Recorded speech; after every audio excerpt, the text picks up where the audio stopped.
Hello everyone, आप सभी का स्वागत है आइडियल क्लासेस ऑनलाइन प्लेटफॉर्म पर। और आज की क्लास में हम डिस्कस करने वाले हैं बल यानी फोर्स को। ये यूनिट 3 है फिजिक्स के अंतर्गत, जो हमने सीरीज स्टार्ट की थी जनरल साइंस की, और उसके अंदर सबसे पहले हम फिजिक्स को कवर करने वाले थे। तो उसके अंतर्गत 2 यूनिट मैं आपको करा चुका हूँ, एक तो मापन और दूसरी गति। तीसरा जो है आपका बल यानी फोर्स, इसको कवर करेंगे। तो आज की क्लास में हम समझने का प्रयास करेंगे कि बल क्या है, उसके मात्रक क्या है, इसके अलावा कितने प्रकार के बल हैं जो हमें पढ़ने चाहिए, कौन कौन से प्रकार, उन दोनों में यानी बल जो है उनके आपस में रिलेशन क्या है, जो अलग अलग प्रकार के फोर्सेस हैं, तो उनको भी समझने का प्रयास करेंगे। और फिर एग्जाम के पॉइंट ऑफ व्यू से समझेंगे कि क्वेश्चन कौन कौन से इंपॉर्टेंट रहते हैं।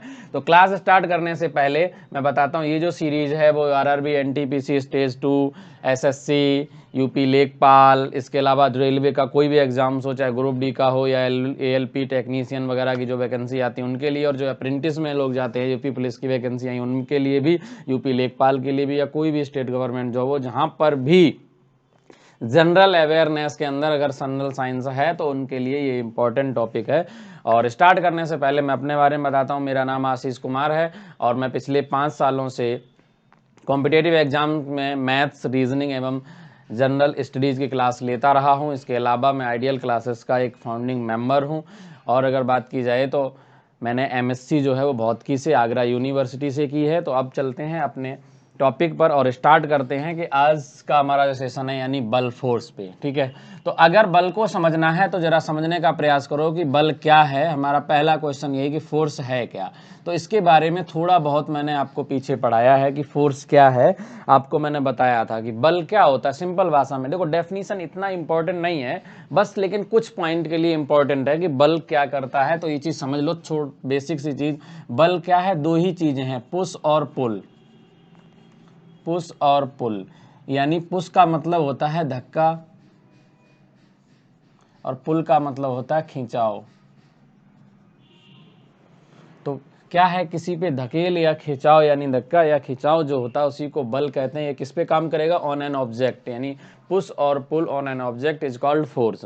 किसी वस्तु को जब हम पुश करते हैं या उसको पुल करते हैं तो उसे क्या कहा जाता है? यानी इसको बल कहा जाता है। तो बल क्या है? किसी वस्तु पर धकेल या खिंचाव है जो किसी ऑब्जेक्ट पर काम करता है, उसी को हम बल कहते हैं।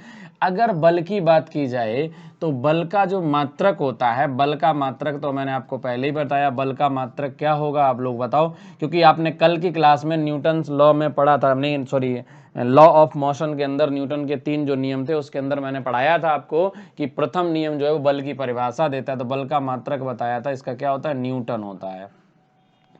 बल का मात्रक क्या होता है? न्यूटन होता है, ठीक है। और मुझे बताने की ज़रूरत नहीं है कि इसका सीजीएस पद्धति में मात्रक क्या होगा, आप लोग खुद बताओगे कि बल का मात्रक सीजीएस सिस्टम में क्या होता है।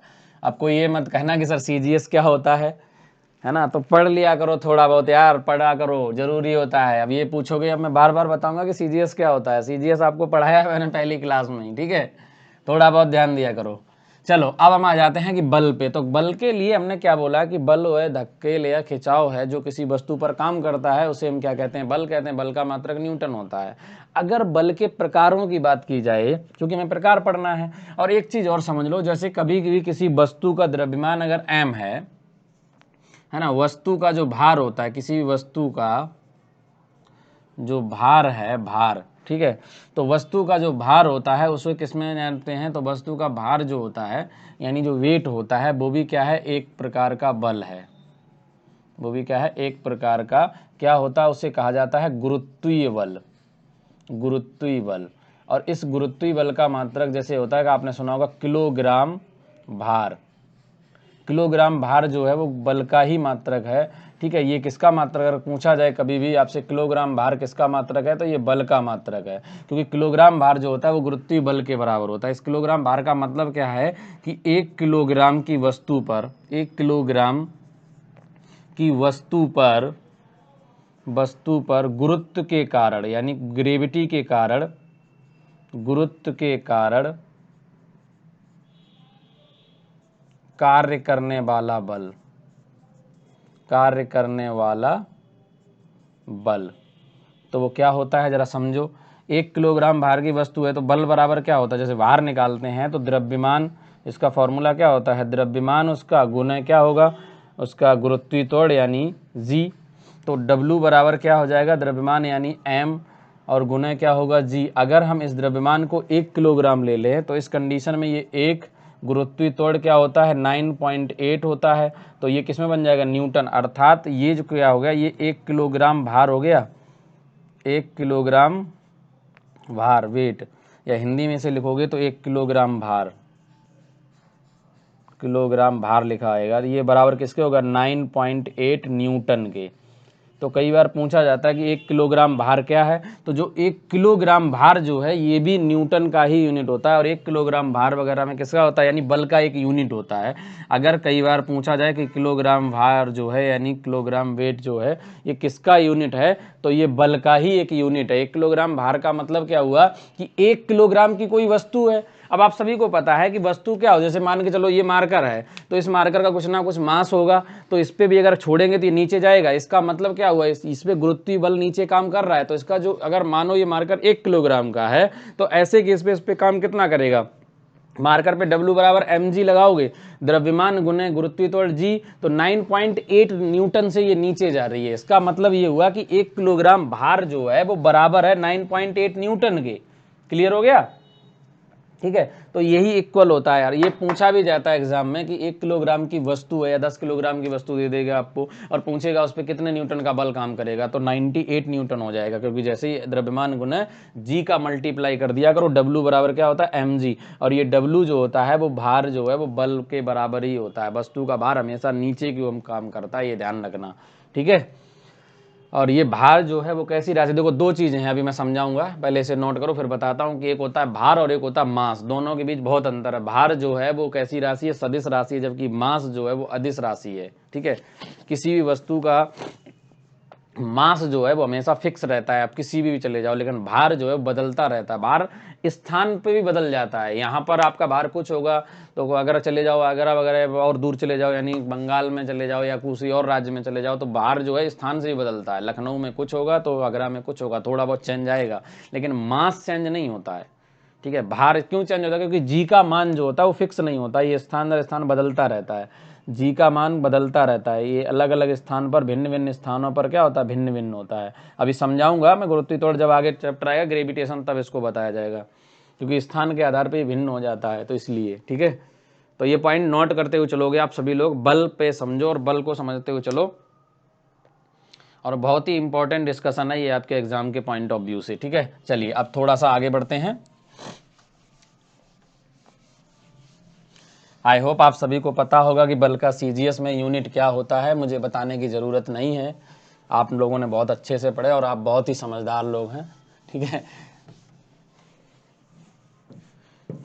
ये काम आपका है, आपको एक एक चीज़ पता होनी चाहिए। चलिए तो अब हम चलते हैं बल पे।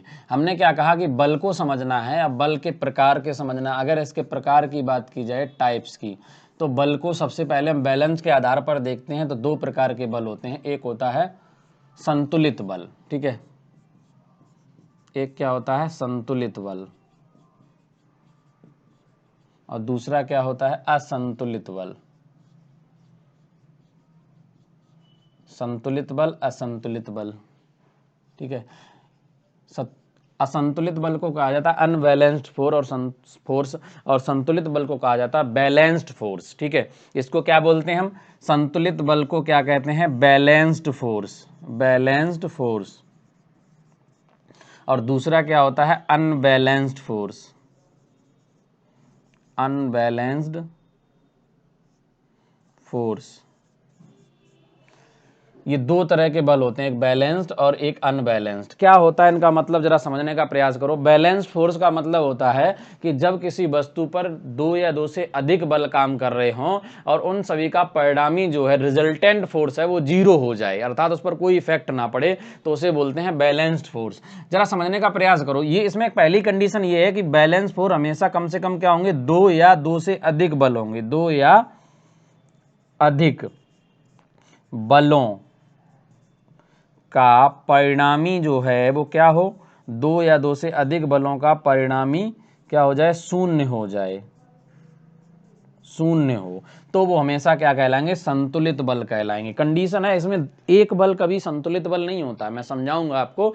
दो या दो से अधिक बलों का अगर परिणामी जो है वो अगर शून्य हो जाए, जीरो हो जाए, तो इसका मतलब वो कैसा है, बैलेंस फोर्स है। एग्जाम्पल के तौर पे जैसे अगर मानो आपने एक टेबल देखा है, इस टेबल पे कोई पुस्तक रखी हुई है, कोई वस्तु रखी हुई है, कोई भी वस्तु मान लो कोई गुटखा रखा हुआ है और वो बैलेंस में है, और अब आप सोच रहे होंगे कि सर ये बैलेंस में, इस पे तो कोई एक ही बल काम कर रहा है, जो इस वस्तु का वेट है, वो भार है, वो W बराबर क्या कर रहा है, नीचे mg काम कर रहा है।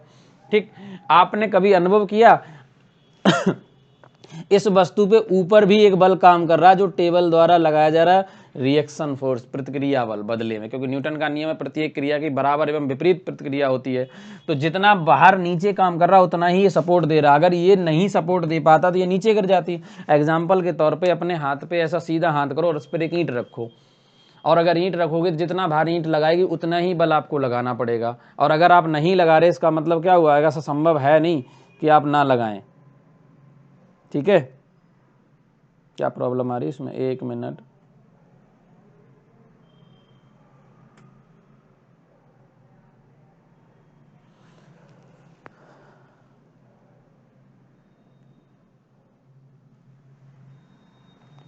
वेट वेट वेट, क्या दिक्कत आ रही है।